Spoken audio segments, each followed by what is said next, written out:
સમાચારમાં આગળ વાત કરીએ તો બનાસકાંઠા જિલ્લામાં મગફળીનું વાવેતર 1,63,984 હેક્ટરમાં થયું છે, જેમાં ડીસા તાલુકાના 34,159 હેક્ટરમાં વાવેતર થયું છે। ડીસા માર્કેટ યાર્ડમાં મગફળીની આવક તારીખ 20 સપ્ટેમ્બર 2025 થી ખરીફ મગફળીની આવક શરૂ થઈ હતી, જેમાં અત્યાર સુધીમાં ડીસા માર્કેટ યાર્ડમાં 12,24,175 બોરીની આવક નોંધાયેલી છે।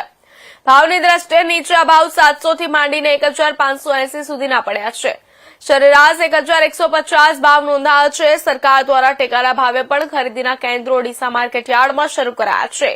સરકારની સીધી દેખરેખ હેઠળ અને ગુજકો માર્શોના નેતૃત્વ હેઠળ 1,400 રૂપિયા ભરી જેને નોંધાયેલા છે તેની ખરીદી કરવામાં આવી રહી છે। બનાસકાંઠા જિલ્લામાં વરસાદ અને કુદરતી વાતાવરણ ન મળવાના કારણે ડીસા માર્કેટ યાર્ડમાં ગત વર્ષની સરખામણીમાં ચાલુ વર્ષે મગફળીની આવકમાં 50% જેટલો ઘટાડો નોંધાયો છે, જેમાં ડીસા માર્કેટ યાર્ડમાં ગત વર્ષે 24 લાખ બોરીની આવક થઈ હતી, જેની સરખામણીમાં ચાલુ વર્ષે 50% જેટલો ઘટાડો થયો છે।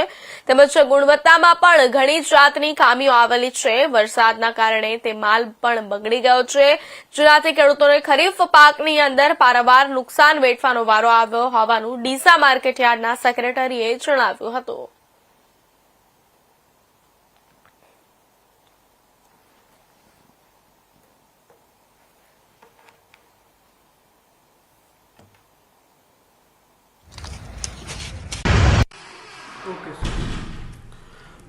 ડીસા માર્કેટયાર્ડમાં ખરીફ મગફળીની આવક હાલમાં ચાલુ છે। મગફળીના વાવેતરની વાત કરવામાં આવે તો બનાસકાંઠા જિલ્લાની અંદર કુલ 1,63,984 હેક્ટરની અંદર વાવેતર થયેલું હતું, જ્યારે ડીસા તાલુકાની અંદર 34,159 હેક્ટરની અંદર વાવેતર થયેલું છે। ડીસા માર્કેટયાર્ડમાં તારીખ 20/9/2025થી ખરીફ મગફળીની આવક શરૂ થઈ ગયેલ છે અને આજ દિન સુધી 12,24,175 બોરીની આવક અત્રે નોંધાયેલ છે। ભાવની વાત કરવામાં આવે તો નીચામાં ભાવ 700 રૂપિયાથી માંડી અને ઊંચાના ભાવ 1,580 રૂપિયાના પડેલ છે। એવરેજ ભાવ 1,150 રૂપિયાનો અત્રે નોંધાયેલ છે।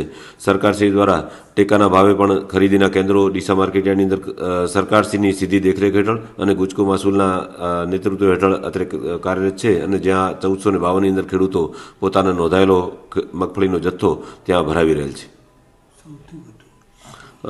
ડીસા તાલુકામાં સૌથી વધારે મગફળીનું વાવેતર થાય છે અને બનાસકાંઠા જિલ્લામાં સૌથી વધારે મગફળીની આવક એ ડીસા માર્કેટયાર્ડની અંદર થાય છે। ગત વર્ષે માર્કેટયાર્ડમાં મગફળીની આવક 24 લાખ બોરીની નોંધાયેલ હતી, જે ચાલુ વર્ષે લગભગ 50% ઘટાડો થયેલ છે।